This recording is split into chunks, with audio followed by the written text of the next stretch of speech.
ஏன்னா எழுத்த நெடிலாகும் ஓ என்னும் எழுத்திற்கு சுழியிட்டு ஆக்கிட்டாரு. அப்புறம் அதே போல ஏகார ஓகார உயிர்மை நெடிலெழுத்துக்களை குறிக்கிறதுக்கு இரட்டை கொம்பு. இப்போ கொம்புன்னா இப்படி போடுவோம் தூக்கி, அந்த இரட்டை கொம்போட அதோட துணைக்கால் போட்டு ஒரு புதிய வடிவத்தை வந்து அறிமுகப்படுத்தியிருக்காரு.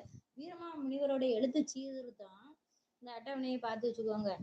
ஏக்கு மேல ஒரு புள்ளி வச்சிருக்காரு, அப்புறம் ஏ என்ன, அப்புறம் ஓக்கு மேல ஒரு புள்ளி, அப்புறம் அடுத்து ஓ, அப்புறம் கேக்கு மேல ஒரு புள்ளி, அது கேவா ஃபர்ஸ்ட் புள்ளி வச்சுதான் பயன்படுத்தியிருக்காங்க.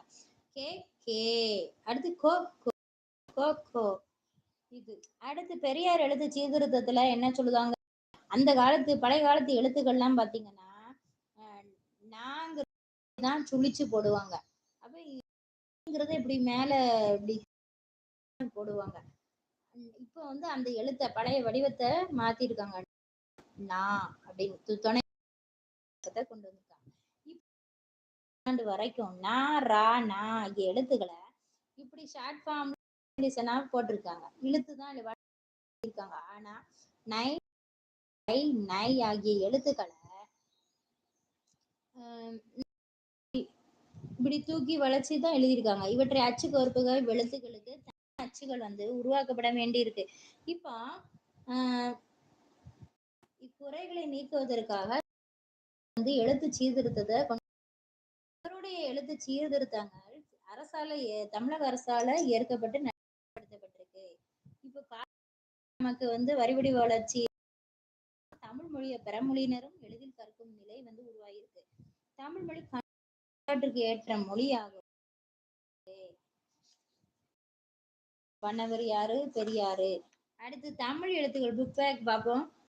இப்போதுள்ள வடிவத்தில் அமைந்தது ஓவியக்கலை நுண்கலைன்னு கொடுத்திருக்காங்க. ஓவியக்கலை தான் ரைட் ஆன்சர். வளைந்த கோடுகளால் அமைந்த மிக தமிழ் எழுத்து என்னது? எழுத்து, ஓவிய எழுத்து. தமிழ் எழுத்து சீர்திருத்த பணியில ஈடுபட்டவர் யாரு? பாரதிதாசன், பெரியார், பெருஞ்சித்திரன். பெரியாருங்கிறதா ரைட் ஆன்சர். வயிறு பசிச்சது, இந்த பாடத்தை கதை போல சொல்லவும் எனக்கு வயிறு பசியா போயிட்டு. அடுத்து பூங்கா படிச்சிடக்கூடாது, ஆனா நல்லா இருக்கும். தண்ணி குடிக்காம பேசிட்டு இருக்கேன்னு இல்ல, அங்க போய் கொறிட்டு வரணும். சொற்பூங்கா எய்த்தையும் 2-3 நாள்ல முடிக்கலாம் பார்க்கலாம். நம்ம சரி வச்சுக்கிடுவோமா? இன்னும் நிறைய இருக்கு, நம்ம நடத்துறாருந்தா நம்ம நடத்திட்டே போகலாம். நிறைய கதை போல பாப்போம். இன்னைக்கு மத்தியானம் வேணா லைவ் போட பாக்க. ஒரு நிமிஷம்.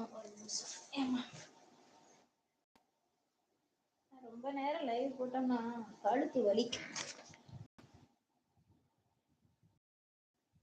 சொற்பூங்கான்னு இதில் உள்ள இம்பார்ட்டன்ட் பாயிண்ட்ஸ் மட்டும் சொல்லிட்டா எனக்கு கழுத்து வர வலிக்குது. ரொம்ப ஒவ்வொரு மொழியில இருந்தும் இலக்கியங்கள் தோன்றுவது போலவே புதிய சொற்கள் வந்து தோன்றுது. இப்போ ஒரு அடிச்சொல் மொழி வளர்ச்சியோட அடையாளம். தமிழில் உள்ள ஓரெழுத்து ஒரு மொழிகள் பற்றியும் அது தோன்றி எப்படி புதிய